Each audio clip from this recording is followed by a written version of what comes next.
Today we're going to talk about the challengers to the Spanish Empire's control over the colonies that would come largely from other European governments, the rivals of Spanish power that are going to look to break into the colonization system in the Americas and try to enrich themselves, but also some non-state actors, especially the pirates that would continue attacking Spanish shipping and become a general nuisance to the Spanish Empire that would help drag it down.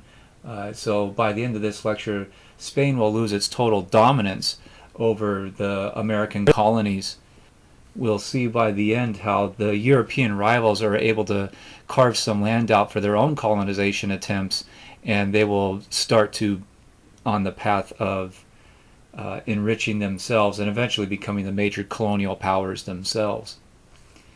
So we're going back to about the year 1550 or so, and the first thing to really talk about as a reminder is that Spain was using this fleet system as really a military convoy system to transport gold and silver from the American mines in the colonies all the way back to Iberia, back to Spain for processing or for government taxation or use by the government, however.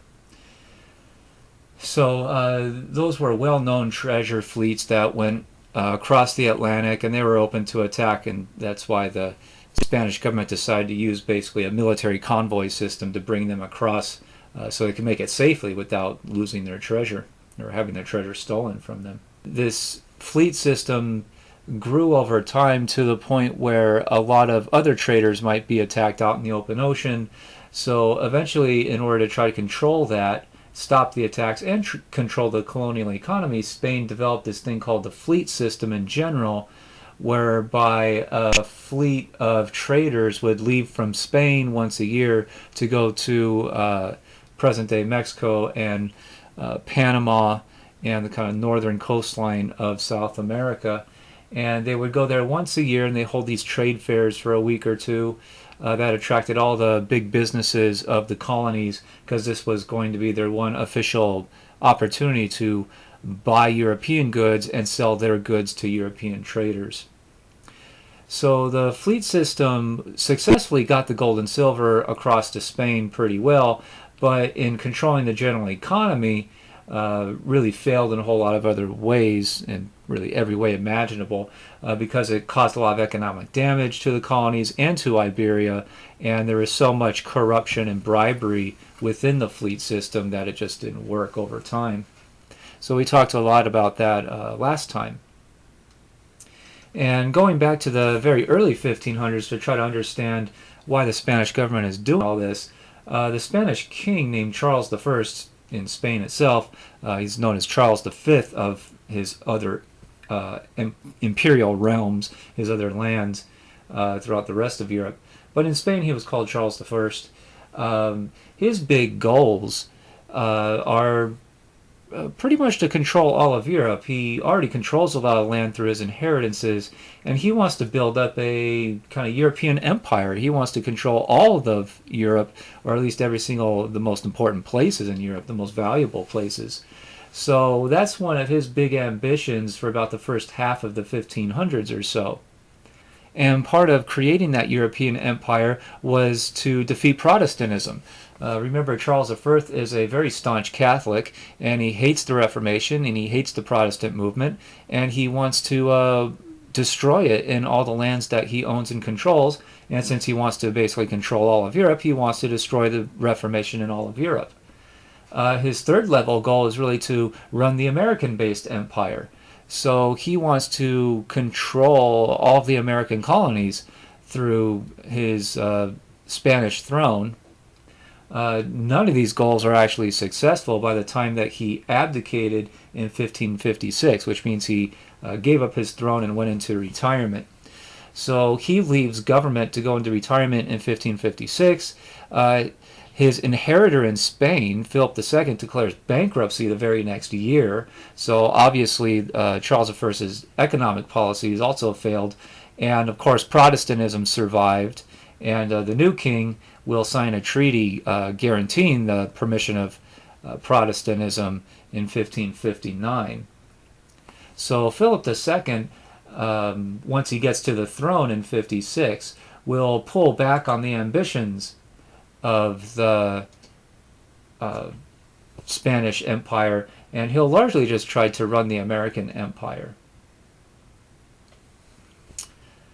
The problem, though, for Spain's future control of the American Empire is that there are already starting to be pirate attacks, even in the 1550s when Philip II comes to the throne.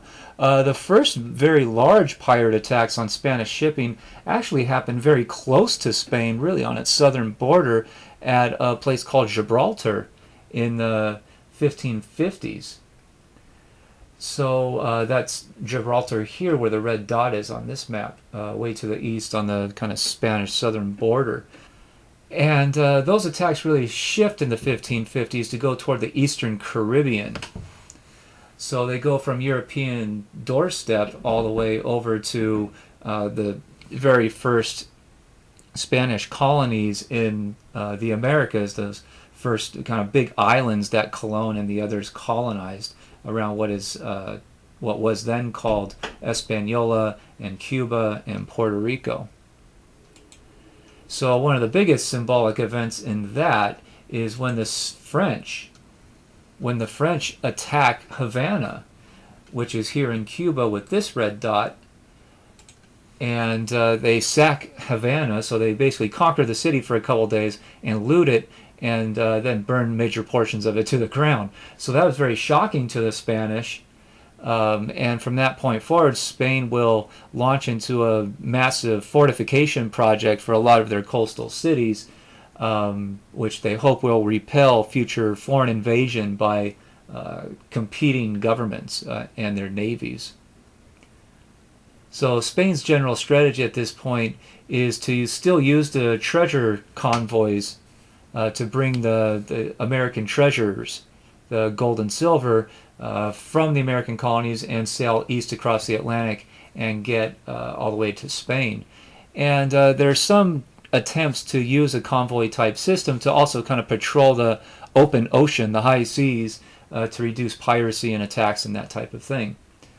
But Spain's other problems, its imperial problems going into the late 1500s, also start to drag it down and make its attempts to control the oceans fairly ineffective for the long term. One of the biggest early ones is called the Dutch Revolt. So the Dutch, under Charles I's reign, the Netherlands were one of the lands that he owned, as you can see in this map. It's called, I believe, the Spanish Netherlands on this map. So it's up there in northern Europe in this greenish blob, basically between northeastern France and kind of the western parts of the Germanies. So in 1560, a lot of the Dutch people, who are Protestants themselves, start really a revolution to kick the Spanish out and make the Netherlands into an independent country. So that will take years and years and decades to accomplish. So the Spanish will keep on sending armies in to try to repress the Dutch and stop their revolt, their revolution. But for the long term, it fails. So the Netherlands become a kind of constant drain on Spanish resources and the Spanish treasury for the long term, until the Dutch eventually get some independence. They become recognized as what becomes known as the Dutch Republic in 1609. Another big problem for Spain is in England, where another Protestant leader has emerged named Elizabeth. So Queen Elizabeth is, if she's not fully Protestant in her own beliefs and her own government, she tends to recognize Protestants and refuses to persecute them. So there's a kind of balancing act between Protestants and Catholics in England. And Elizabeth wanted to keep that balancing act because she's afraid if one or the other group starts to feel too powerful, they may start a civil war to basically conquer the whole country and force the whole country to be whichever religious group they are. But about 10 years later, Elizabeth starts getting the idea that since Spain is getting so enriched by its colonies, one way to kind of drag Spanish power down is to give funding and assistance to the Dutch rebels, and also hire what she will call a privateer force to start attacking Spanish boats out in the oceans and in the Caribbean and whatnot, and whatever opportunities they can find. So Elizabeth calls them privateers, and Spain and really the rest of the world will call them pirates. So these pirates will be really officially sanctioned and protected by the English government. So the English government tries to keep that fact secret, but it becomes kind of an open secret and a kind of joke around Europe that England and Elizabeth are doing this. So within a couple years, Philip II, the Spanish king, gets really angry about this because this is doing damage to Spanish shipping. So he develops a plot to overthrow Elizabeth and eventually a plan to raise a Spanish army, a fleet, to attack England, conquer the country, depose Elizabeth, and Philip plans to put one of his own daughters on the English throne so that he'll be able to directly control England and stop all this stuff for the long term.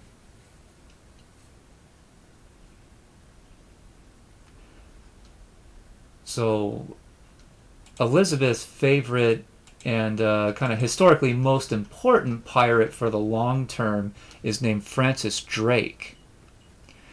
She had employed other privateers, as she called them, throughout the 1570s. So there are some famous ones that are now largely kind of forgotten in the history books and in society and whatnot. So Francis Drake is the biggest name that you probably would have heard of today, and that's because of his most audacious pirate kind of attack plan that he launches in 1577. And his plan is to sail south from basically Western Europe, get some boats, sail south, and he starts running along the South American coastline, the eastern coastline, attacking colonial cities and ports and whatnot. And he goes around the southern tip of South America and starts going up the other side, going northward along the western coast, attacking Spanish colonies and ports and burning boats and doing whatever he can. At this point, he realizes his mistake, which is he can't really turn around because Spain has sent a squadron behind him that is coming around the southern tip and starting to go north chasing him. So his only real option at that point is to continue going north along the coastline, attacking more and more Spanish ports and taking food and resources and resupplying and doing whatever he can. But that becomes a giant problem because eventually he gets to kind of the end of the Spanish ports around present-day Mexico. But he continues going north because he can't really turn around and go south because he's being chased by the Spanish Navy, really, and if they catch him, he knows that they're going to kill him. So he has an advantage at first. He's attacking more ports further north that haven't heard that he's doing this yet, so he still has the element of surprise on his side. But eventually he bypasses the last Spanish major ports along the coastline, but he has to continue going north, so he keeps going and going and going and going up the coastline of what is today California even, where there's zero Spanish settlement. So he realizes he's kind of out in the middle of nowhere at this point, and he sees that the water's getting colder and the weather's getting colder as he continues going further and further north. And at this point, he's got a pretty depressing choice to make. He can keep going north and run into Canada at some point and maybe run into a bunch of frozen water and get shipwrecked out there and likely freeze to death or starve to death. And either way, him and his crew probably die up there somewhere. Or he can turn south and just fight it out against the Spanish Navy that's chasing him, which isn't really much of an option. So his third option is to just land somewhere in California and try to establish some kind of settlement and survive it, just rough it out there and see if he can survive. That doesn't seem very likely because eventually the Spanish are going to come up behind him and maybe discover where their landing post is. So the fourth option seems the most likely for his survival, which is really turn the boats directly west and sail across the Pacific Ocean and hope he's got enough food and supplies to make it until he finds land somewhere. And, that's a pretty tough decision, and they do decide to eventually just turn west and go for it. So they turn and they go directly west across the Pacific, and the Spanish fleet stops chasing him at that point, obviously. And they go for really a month or two just sailing out there, hoping that they run into something at some point. A whole lot of his crew die in the Pacific Ocean as they start running out of supplies, and then they finally land in some islands that we now think is the Philippines. Drake didn't exactly know where he was, but he starts exploring around and resupplying. There are some European ports and whatnot that he can meet that haven't heard that he's doing this, like who he is or what he's done yet, because word spreads so slowly. So he can resupply from there, and really from there in the kind of southeastern Asian island systems, what were then called the East Indies, he can figure out where he is and how to get back home. So from there, you can see it's a kind of fairly direct line to go to the tip of South Africa and get around that and start going up the Portuguese-owned side, the western coast of South Africa. And he finally gets back to Western Europe and England 3 years later after they had left in 1580. So he pulls into England, and the English are fairly shocked that he's and his leftovers of his crew are still alive. So they're very much kind of celebrated in England for having gone around the world, and this is a big story that's told in bars and coffee houses. So it's a kind of big cultural thing for the English, but it's a big government thing for the Spanish. The Spanish declared Drake and his crew to be international outlaws and pirates, and the Spanish king demands that Drake especially be handed over for trial in Spain. And everybody knows that he'll probably be found guilty and executed. So Elizabeth in England refuses to turn him over, and even takes a bigger step than that. She knights him, which means he is now an official protector of the English realm, which is one of the highest honors that the crown can give to really a commoner, is to kind of make them an honorary protector of the English government. So that's a big, big thing, and it was hugely popular in England. But Spain hates it completely. The King of Spain views this as a giant slap in the face. And you have to remember the Spanish king is probably the most powerful person in the world at this point. So he doesn't want his reputation to be harmed. So he basically declares war against England and prepares to invade and conquer England. And he builds up what's called the Spanish Armada. So he unleashes the Spanish Armada after several years of building in 1588. And to make a very long story fairly short, Drake and other pirates lead the counterattack against the Armada and help destroy it in 1588. So the Spanish attempt at invading and conquering England fails in summer of 1588. But Francis Drake's career goes on. He does some other things. He launches some other attacks, and so he's still kind of famous. But the big around the world one is the most famous one.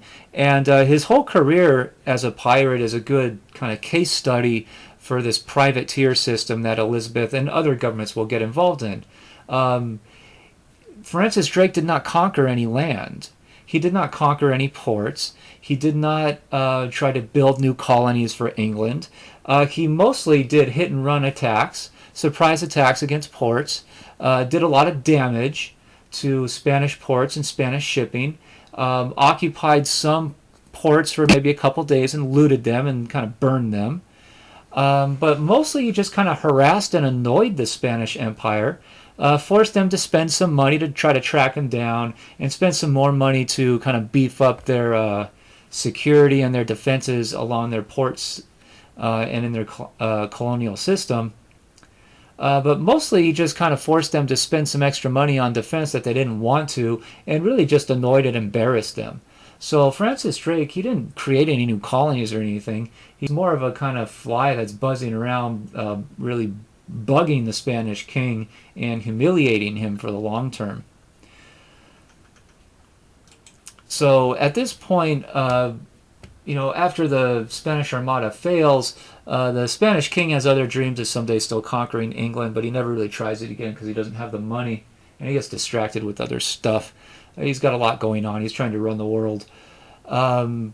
So by the early 1600s, Spanish king dies. He was in office for 40 years. He got old and died.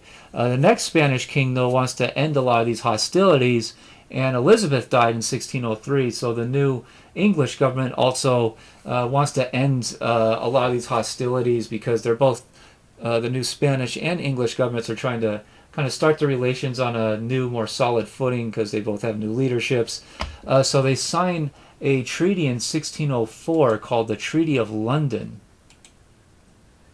which officially ended these hostilities on paper. So it's a kind of peace treaty between the two. So England agrees basically to stop funding pirates to go off and attack Spanish shipping. Spain agrees to not try to invade and conquer England anymore. But there's some kind of ramifications of this treaty that are pretty obvious. Number one, Spain basically admitted to the world that it could no longer enforce and control all its colonies that it had claimed under the Treaty of Tordesillas in 1494. So this Treaty of Tordesillas is where the Pope had broken out a map and drew a line down the middle of the ocean, and by default gave basically all of the Americas to Spain. With this treaty in 1604, Spain basically admits to the world that they don't have the resources to actually enforce those claims. So it starts to become kind of open season for other powers that want to get involved in colonization in the Americas to, start going for this opportunity. And the treaty also said that any colonial power that's going to be involved in this has to, quote, effectively occupy the areas that they claim. So they can't just kind of send a boat out there with 20 guys and a flag and plant it in the ground and say, I own everything now for this or that country. They have to set up a city, they have to set up a government, they have to set up a fort. So they have to set up some kind of, quote, effective occupation of the areas that they're claiming as theirs, as they're under their ownership.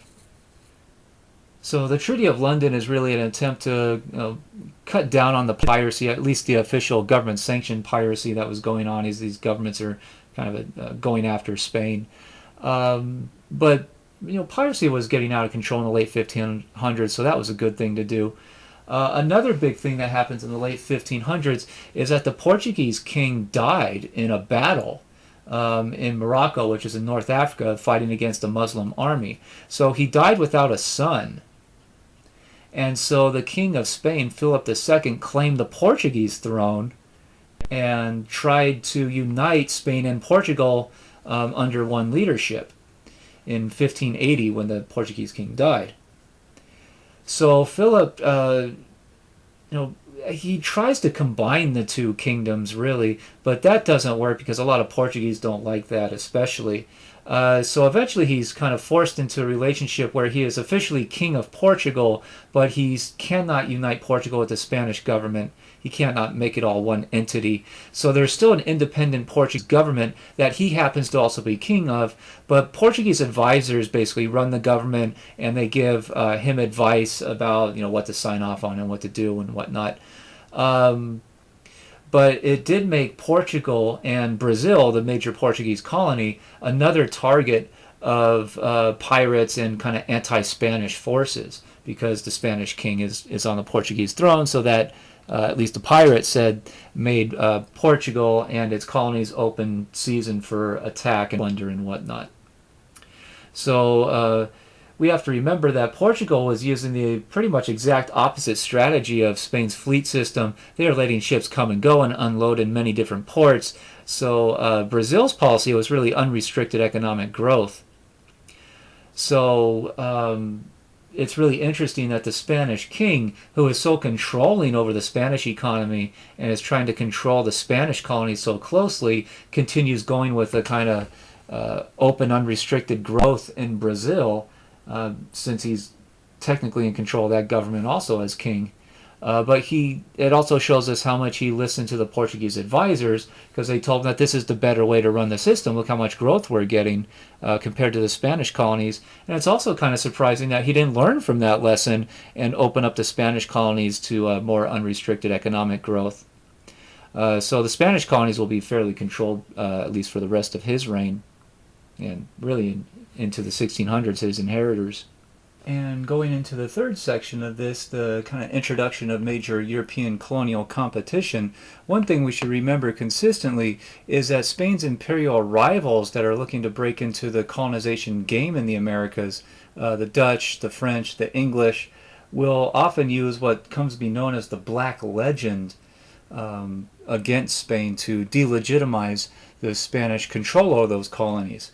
And the Black Legend is really kind of systematic rumors of Portuguese and Spanish intolerance and cruelty toward Native Americans to a really kind of genocidal degree that a lot of the Europeans said the natives did not deserve, and that the Spanish are going overboard, and it reveals the level of evil that the Spanish use in their colonization.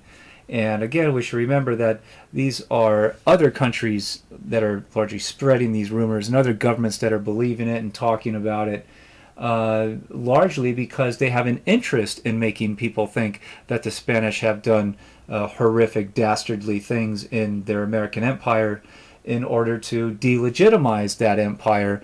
And if it's a kind of illegitimate empire, the theory is that other governments are justified in attacking and breaking off pieces of that empire and taking control of it for themselves, because they say they will treat the natives much better than the Spanish had or the Portuguese had. So this Black Legend is this kind of Europe-wide rumor mill of how horrible and brutal and even genocidal the Spanish and the Portuguese have treated the natives up to that point, say the early to mid 1600s.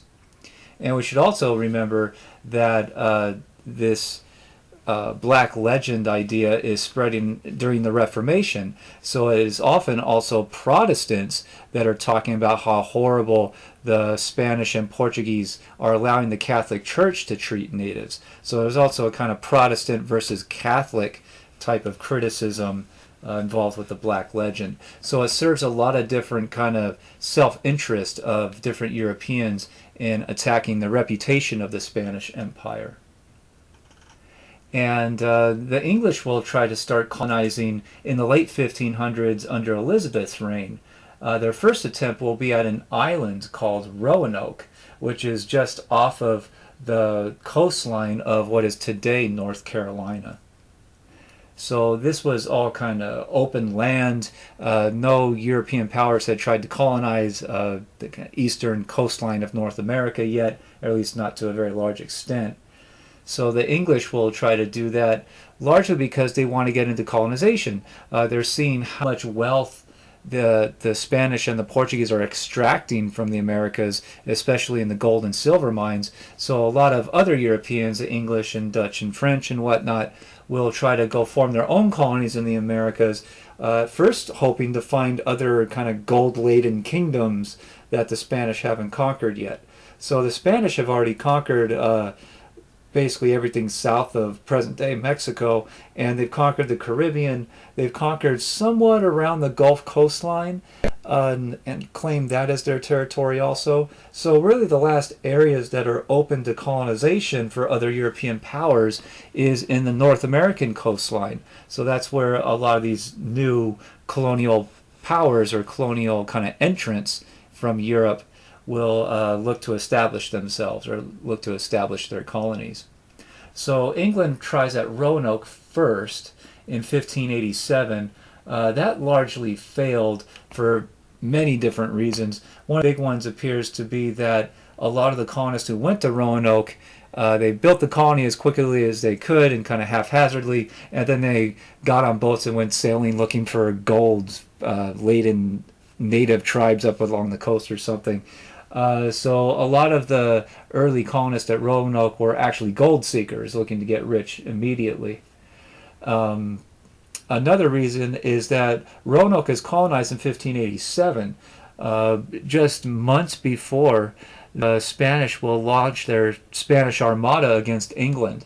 So in 1588, England declares basically a national emergency and does not let any boats leave England because they need every boat they can get their hands on to put cannons on to use a warship to fight off the Spanish Armada. So that war goes through the summer of 1588, and there's other reasons that the next attempt at getting a boat to Roanoke to resupply and help the poor people left behind for a few years doesn't arrive at Roanoke until 1590, and by then all the colonists are gone. So the little town is still there. A lot of the resources are still there, and to this day, historians don't know for certain what happened to those colonists. There's a lot of different theories, and we could spend all day talking about those different theories and their shortcomings and whatnot. Historians have written quite a lot about Roanoke, but for this lecture, we'll just say it failed. It collapsed for some reason by 1590, and that scared the English off from future colonization for so long that Elizabeth doesn't allow any other government-sponsored colonization, and doesn't give any government permission for private groups to colonize in North America for the rest of her reign. So the next attempt at English colonization doesn't start until after her death in 1603, and that is the colony that eventually becomes known as Jamestown. That starts in 1607, and that will be named after the new King James, James the First. So that will start a little bit further north along the coastline of what is now southern Virginia. And the English colonists will try other colonies much further north in what is today Massachusetts in the 1620s. So these are the first instances of major Europe or English attempts at colonizing in North America. And eventually the English will build up, as we see on this map, a few different colonies around Massachusetts, and then they will spread a little bit further south into what is today Rhode Island and Connecticut, and the English colonies will also grow around Jamestown and start moving further north into what is today Maryland and Baltimore. And in between those two colonies, the Dutch will start going in and settling areas that become known as eventually Pennsylvania and what they call the New Netherlands, which is around New York, what is today New York. So the two major kind of English settlements around Massachusetts and that bay, and further south the Chesapeake colonies in Maryland and Jamestown, will be kind of split in half by this large amount of Dutch colonists that are going into the lands kind of between those two. The French will also start getting involved in colonization in the early 1600s. Their attempts, though, will be directed much more at the Caribbean islands. So their first big attempt in the early 1600s is actually on Hispaniola, the really original Spanish colony in the kind of second biggest island, the one directly in the middle on this map. And you can see that half of that island is now blue because that's where the French are going to start occupy. Basically, the Spanish that had run that colony for over 100 years by this point on that island, they really felt that they had kind of overgrown the land and mined the land in the western part of the island as much as they can possibly use. So they kind of abandon it, and they largely just relocate to the eastern half of the island. And in the wake, they leave behind the western half is just open to anyone who wants to settle it and try to make a go of it.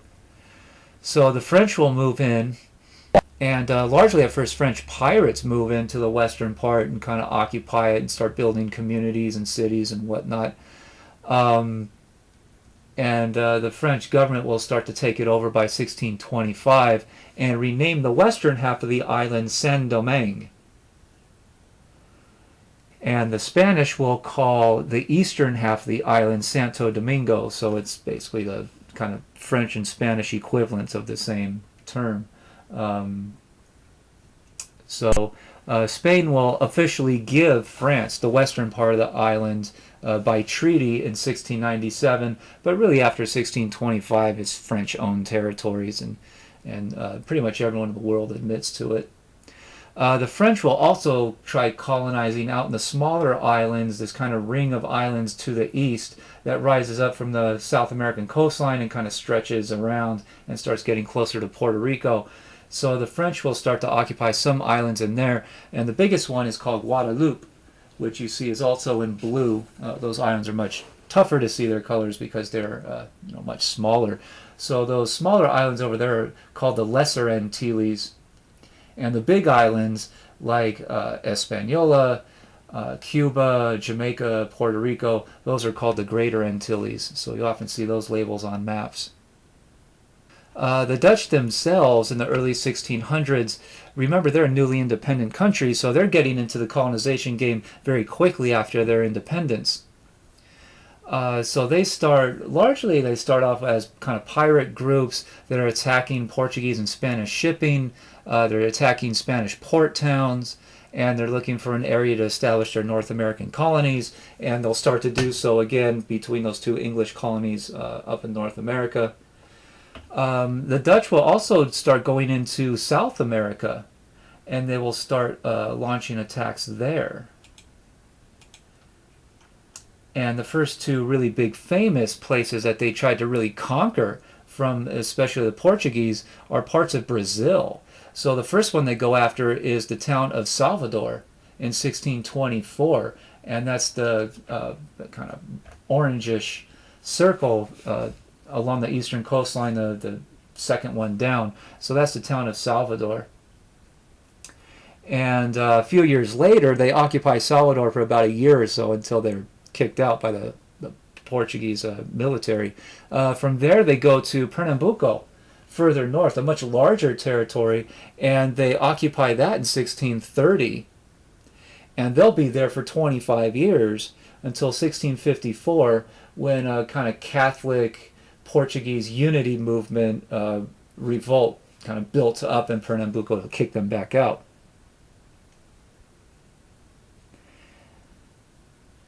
So the Dutch will continue moving a little bit further north. They'll next colonize part of what is known as Guyana, which you'll see also in what is, you can now see the little orangish strip in the middle. Guyana was largely divided between three different powers, the English, Dutch, and French. So they each kind of claimed a third of that area between the Spanish colony further to the west in what is today Venezuela, and the Portuguese colony to the south and east, Brazil.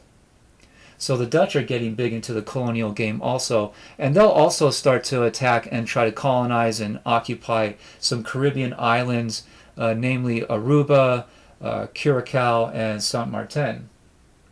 So that'll take place in the 1630s and 1640s.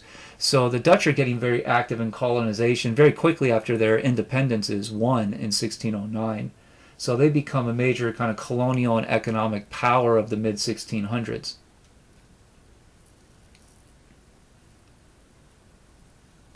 And as we've talked about before in previous lectures, the Spanish economy is really suffering a lot of economic stagnation, especially in its colonies in the mid-1600s. So the total tax revenues going from the Americas, from their American colonies back to Spain, is shrinking through the mid-1600s.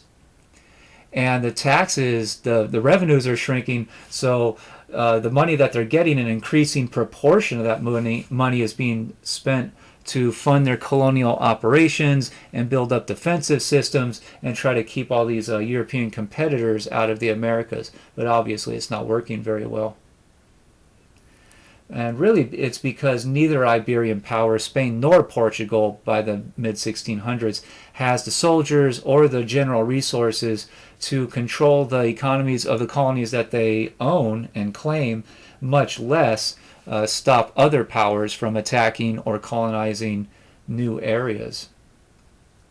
So again, the Spanish defense policy over the long term was very good at defending the treasure fleets going back and forth, but they're much less successful at controlling their own colonies and defending their colonies from foreign attack or foreign conquest.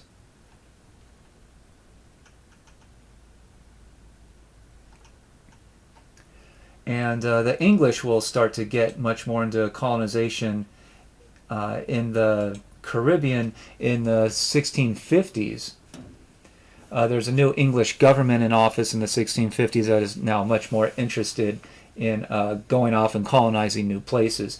So this is when they even start colonizing Ireland, which is an island just to the west of England. So they'll use the fairly successful, to them at least, conquest of Ireland to launch other similar attacks on Caribbean islands. And their biggest conquest is the island of Jamaica we see in this map, which is south of Cuba. It's highlighted in red now because that's becoming an English colony. The English attack on Jamaica started against what was then a Spanish colony in 1655, and that war went on for 5 years until the English are formally able to conquer it and control it, and Spain kind of signs a treaty giving it to them in 1660. And the English will retain Jamaica as a colony for a long, long time until the 1960s.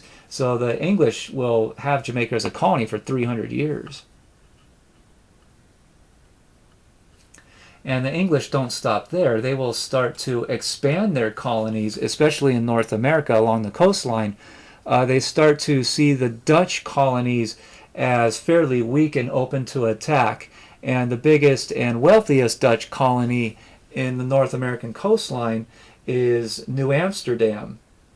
And the English will attack that in 1664 with the English Navy. And they will conquer it without firing a shot because the Dutch Navy wasn't around at the time. So the New Amsterdam colony is left pretty defenseless, and the English basically offered the Dutch a deal, the colonists, saying, if you just allow us to take over the place, you can keep a lot of your farms and your businesses and whatnot. You're just going to be under the English flag instead of the Dutch flag. So a lot of the Dutch said, fine, don't kill us, don't actually invade and destroy everything.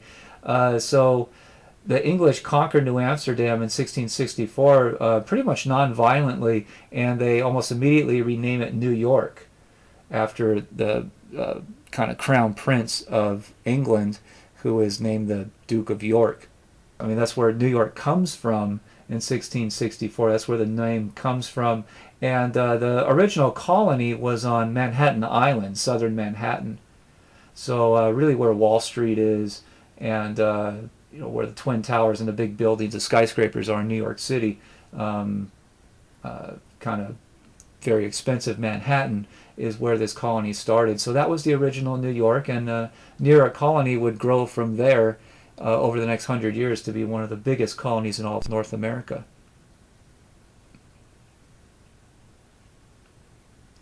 And the English will continue either conquering or just buying up a lot of the Dutch colonies, as we see on this map.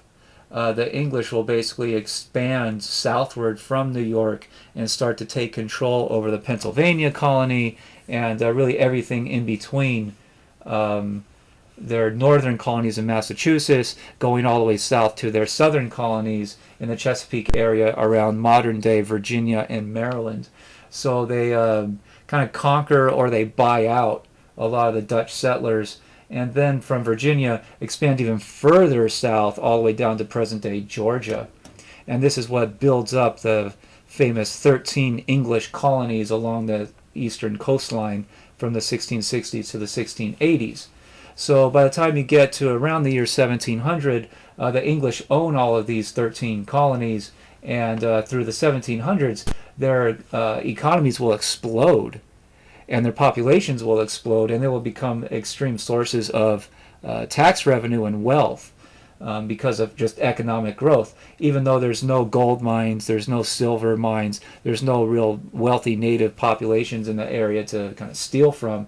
So this is a whole other type of system of economic development in American colonies than the Spanish or even the Portuguese had been using in Mexico or South America. And we can see by looking at this chart that the North American colonies were very valuable, especially in the 1700s, to the English. So they're starting to make money off of these different colonies, and it's color-coded by the different kind of areas of colonies we're talking about. The so-called Chesapeake colonies, Maryland and Virginia, the so-called middle colonies, which is basically New York, Pennsylvania, the New England colonies, which are around the Massachusetts Bay and stretching out from there. And so you can see the kind of the kind of greenish and the yellowish, the bluish and purplish, the bottom four kind of economic growth rates and how much they're exporting of different goods, and you compare that just with a couple of Caribbean islands at the very top that they've conquered, notably Jamaica, and how much money they're going to make off of sugar and rum production in just those little rocks of islands out in the Caribbean, just vastly outpaces any of the individual major colonial areas of the 13 colonies up in North America along the coastline. So that shows us how economically valuable sugar production is by around the year 1700 for the Caribbean. And you could imagine, how much more Brazil is profiting off of sugar. I mean, though that is the big cash crop of the 16 and 1700s. So that's why there's all these wars for these Caribbean islands and parts of the Brazilian coastline. Wherever those sugar plantations are, that is extreme wealth being produced. So they become a target of international conquest attempts. So the Spanish Empire is still in existence, obviously, and it's shrinking because it's under attack in different places. But there's some very specific reasons that piracy will get going to this extent again in the 16 and early 1700s. And the big one is that Spain relied a lot on the American revenues from their colonies to fund their European wars in the 15 and 1600s as they try to defeat Protestantism or they try to conquer vast parts of Europe or whatever they're trying to do.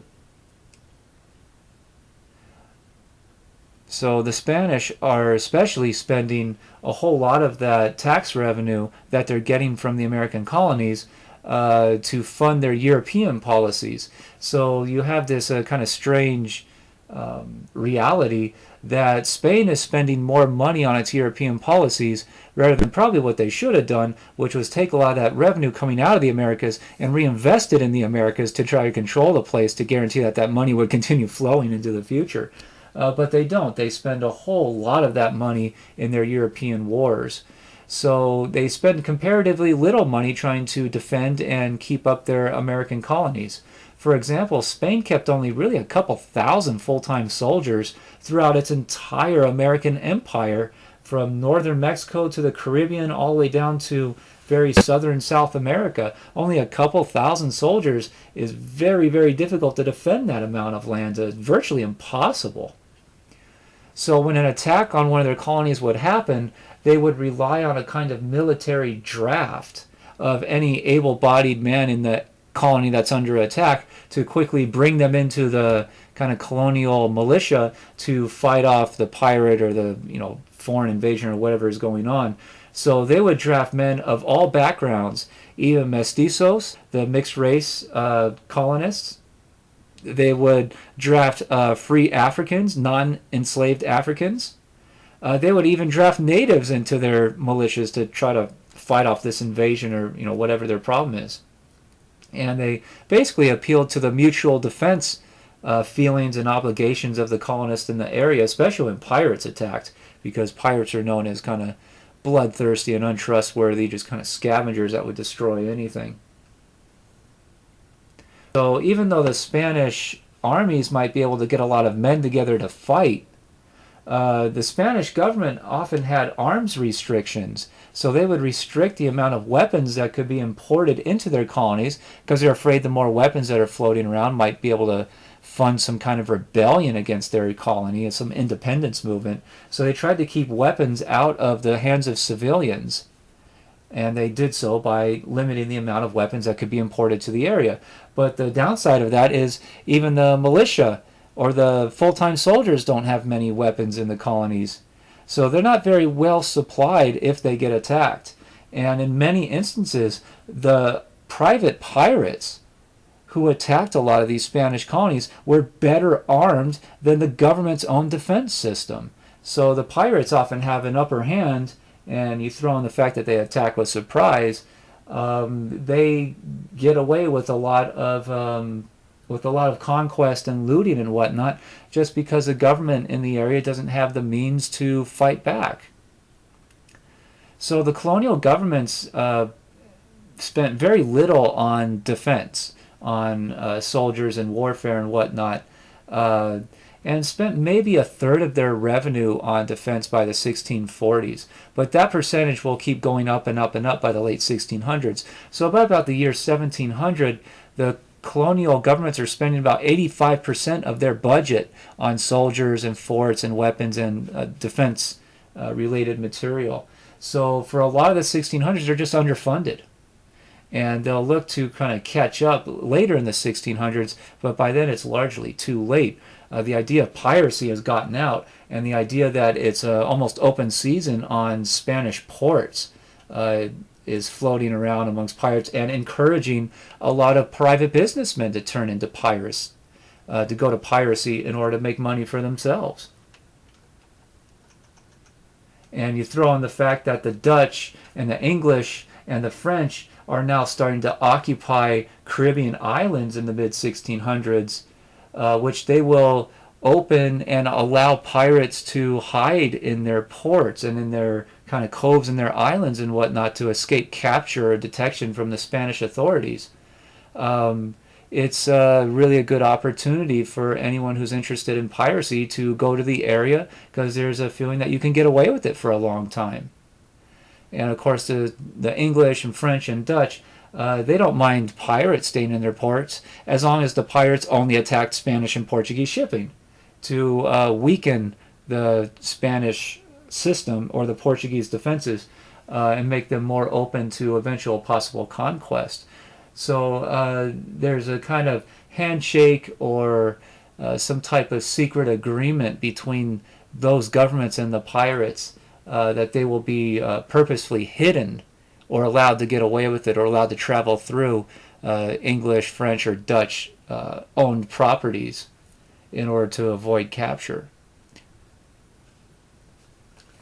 And so a lot of these pirates that become known as buccaneers will largely operate in the Caribbean islands because it's so easy for them to hide. And the Spanish treasure fleets are still going back and forth. So it's easy to attack slow-moving merchant ships out in the ocean, basically conquer the ship, take as much of the loot as you possibly can from the ship, and put it on your own boat, and then run away to an island somewhere and hide before that ship can get word out that they've even been attacked in the first place.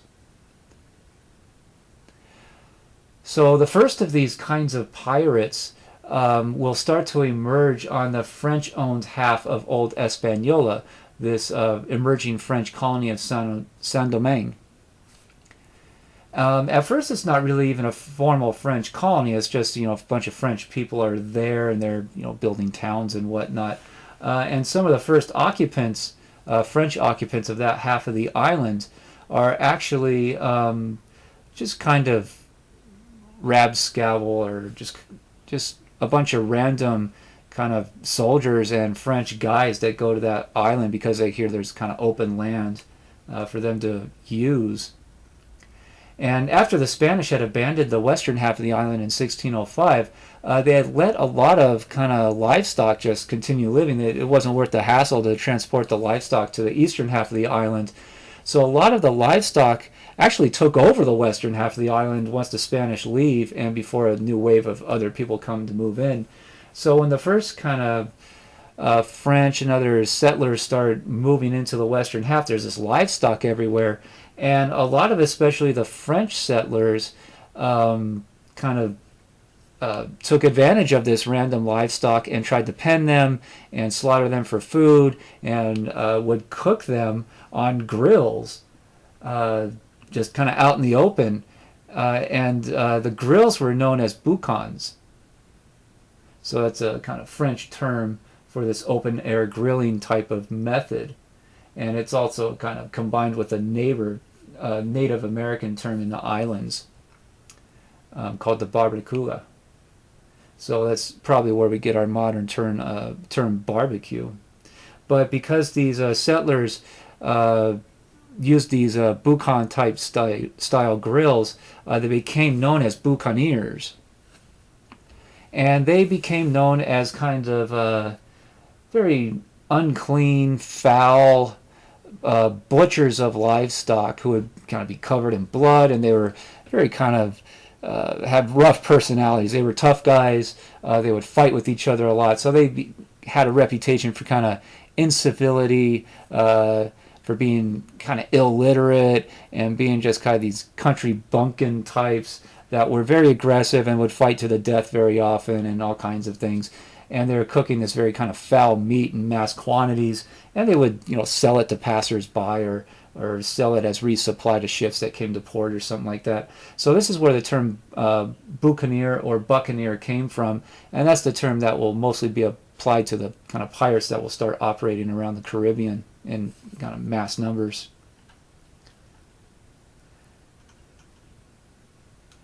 So these buccaneers would start to attack largely Spanish shipping moving across the Caribbean.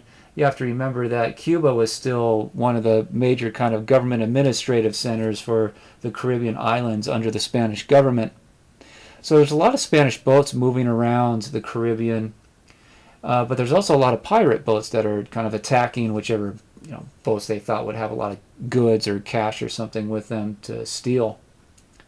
And the Spanish government's problem is that the Spanish Navy is just not big enough to sail all the way around the Caribbean all the time and defend all of the seas. And if they can't defend all the Caribbean is much smaller than the Atlantic Ocean, so they definitely can't patrol the entire Atlantic Ocean all the time. The Spanish government just doesn't have the money or the boats or the sailors to accomplish that. So the Caribbean pirates can kind of move around somewhat freely. They can attack, they can go into hiding, so it's a kind of open season on ships passing through for really the rest of the century, the rest of the 1600s. And one of the most famous pirates of his time will be known as Henry Morgan. And Morgan becomes really famous. He starts off as kind of attacking Spanish ships in the mid-1600s, around 1650s, early 1660s. But he becomes one of the most famous pirates for his extremely audacious attacks on mainland colonies and Spanish cities. So the first big one he went after was Granada in modern-day Nicaragua in 1665, where you see this red dot in Central America.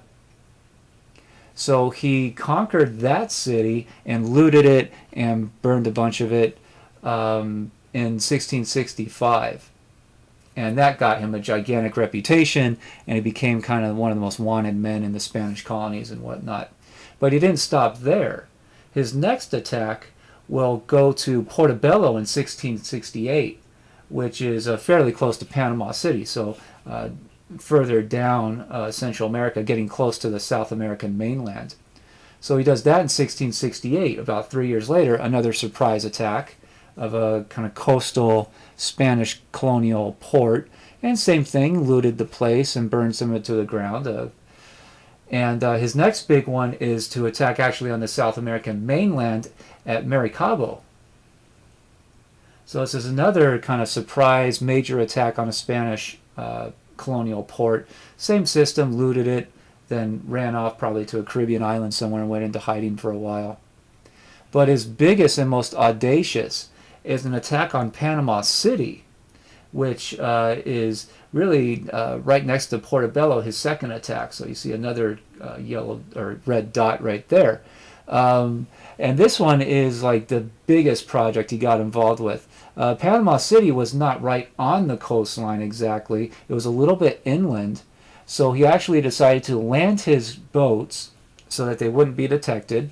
He offloaded his attacking soldiers, his invaders, and all their supplies, and they go on a 9-day march overland, over the isthmus, to attack Panama City from behind in 1671. And it was such a massive surprise that he conquered the whole city, he and his invaders, and looted it and burned it completely to the ground and got away with it. And Panama City was so destroyed by this that when the Spanish go to rebuild it, they actually rebuild it in another locality, in another place. because they realized how easy it was to attack, so they pick a better defensive position. And why not? Because the whole city that was there is just wiped off the map, basically. It's just rubble. So these attacks by Morgan very much shocked the Spanish government and the English government at the same time. So the English, Henry Morgan was an Englishman.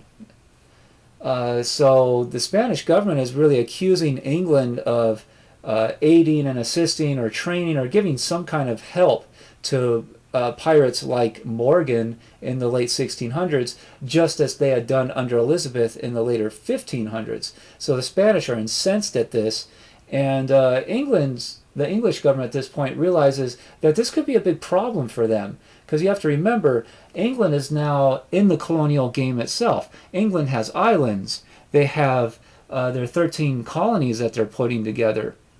So they have a lot of responsibility in this colonization game. So this is very different circumstances than under Elizabeth's reign 100 years before, where they didn't have any major colonies that they had to worry about. So they can just send pirates out and kind of nip at the Spanish heels for years and years without much of a concern. But now that they have colonies themselves, the English realize, well, if we're supporting pirate attacks on our enemy, then other countries might support pirate attacks on our colonies.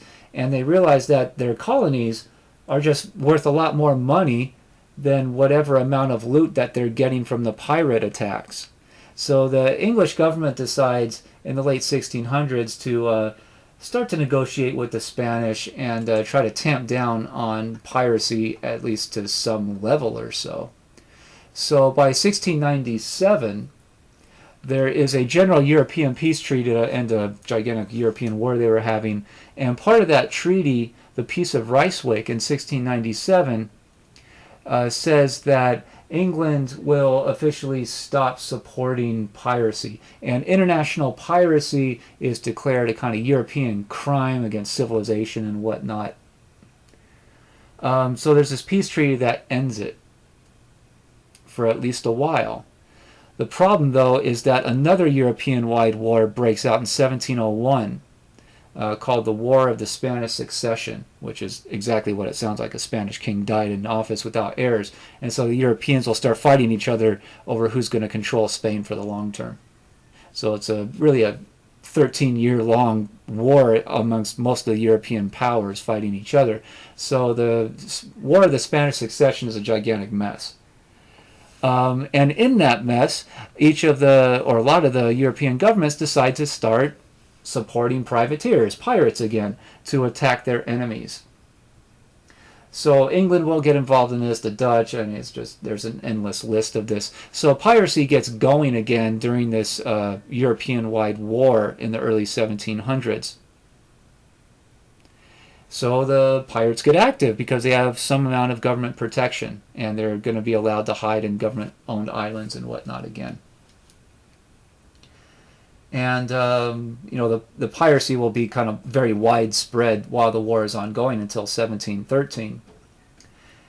And the problem, though, is that even with this peace treaty that ends that European-wide war in 1713, many pirates will continue operating just illegally on their own. And the most famous of them in that area becomes known as Blackbeard.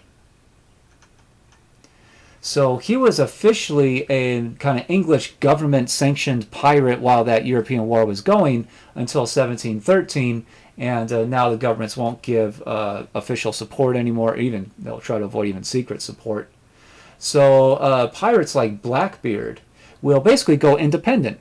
He'll continue being a pirate with his crew and basically run his own kind of pirate business, really. So he attacked a bunch of merchant ships around the Caribbean and captured some and turned them into pirate ships by putting cannon and whatnot. His most famous ship that he personally ran was the Queen Anne's Revenge, named after the Queen of England at the time. So in the 17 teens, he is largely attacking almost any ship from any country that is sailing along the Virginian or North Carolinian coasts. and sometimes he goes as far south down into the Caribbean. So he seems to have his base on an island somewhere off of the North Carolina coast. So he basically stays in that island until he decides to take his crews out in his ships and look for some easy picking individual merchant ships sailing around the area, and they're going to attack and try to steal as much as they can from that ship.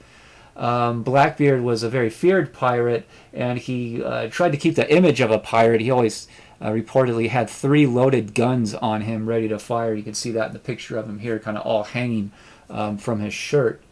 And he had a long beard, and he kind of braided it, and he kind of seemed to enjoy being a pirate and liked the kind of lifestyle and how much people feared him and the reputation and all that.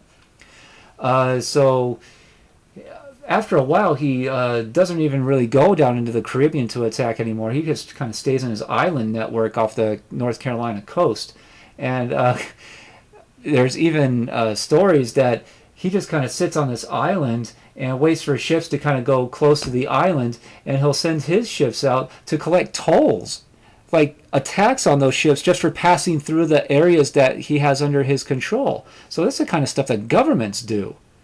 And he's not even looking to loot them or steal all their goods. He just wants to collect a little bit of money from them just for the permission of sailing through his waters. So that's how confident he grew over time. How did he get away with this kind of stuff? Oh, he bribed the North Carolina colonial government. He sent bribes all the way up to the colonial governor himself. So he took part of his profit off of these illegal businesses and just bribed the people who would be enforcing the law trying to capture him. So it's pretty well documented that the colonial governor was taking bribes from him to look the other way and allow this to happen. Eventually, this becomes such a nuisance to the shipping in the area that the colony to the north, Virginia, its government starts getting really pissed off about this, and the lieutenant governor of Virginia started sending messages to London, to the British Navy, saying that this is going on, and apparently the North Carolina government's not going to do anything about it, so you're going to have to send out the British Navy to hunt this guy down and stop him from impeding commerce, basically. And the British government will do that.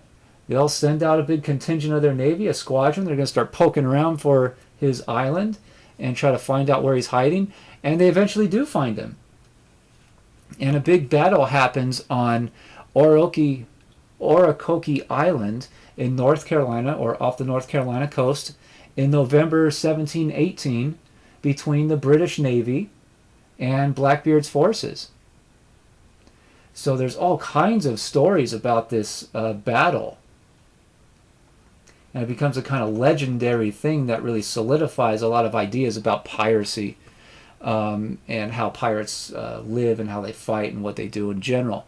So the legend says that the British Navy cornered Blackbeard's ship, and that the British soldiers forcefully boarded Blackbeard's ship, the Revenge, and that the British lieutenant who is in control of this, who's leading this attack, leading at the battle, personally gets involved in a sword fight with Blackbeard himself and defeats Blackbeard in that sword fight. And as Blackbeard is wounded, he's not yet killed, this lieutenant turns a mob of his soldiers onto Blackbeard, who basically stab him to death and shoot him many times, and they decapitate him right there on the ship. So he is killed.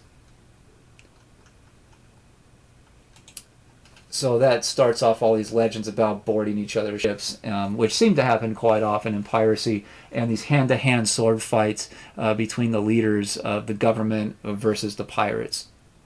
So this is all kind of romanticized over the years and still comes down to us today in pirate movies and TV shows and whatnot. And another big part of the legend is that the British government never seemed to recover most of the treasure that Blackbeard had accrued over his career. So a legend emerges that he had buried his treasure somewhere in the area on one of these islands, and that there might be he might have like left behind secret maps or even booby traps or something like that on the islands to keep people from accessing his treasure, his buried treasure out there somewhere. But the treasure has never been found, and a lot of historians doubt that it ever actually existed, but it's a great story to tell, so that still comes down to us too, through the legends of the pirates of the area. So the pirates don't just attack the Caribbean or the North American coastline, or even the South American eastern and northern coastlines. Pirates are really everywhere because there's such a good opportunities for so many years. So there are some pirate activity on the Spanish west coast of their empire, the Pacific coast.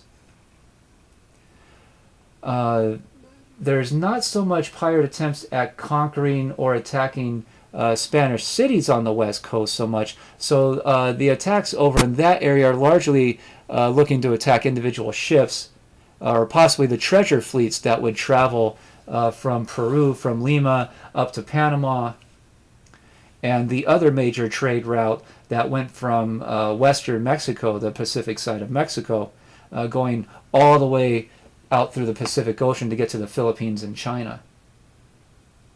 So there are some attacks just on kind of treasure fleets or individual merchant ships or something like that on the western coast and then the Pacific coastline. But they're only kind of rarely successful. They don't really launch major attacks on ports and try to conquer and loot and destroy ports so much. So it's on a smaller scale than the rest of the Caribbean pirates.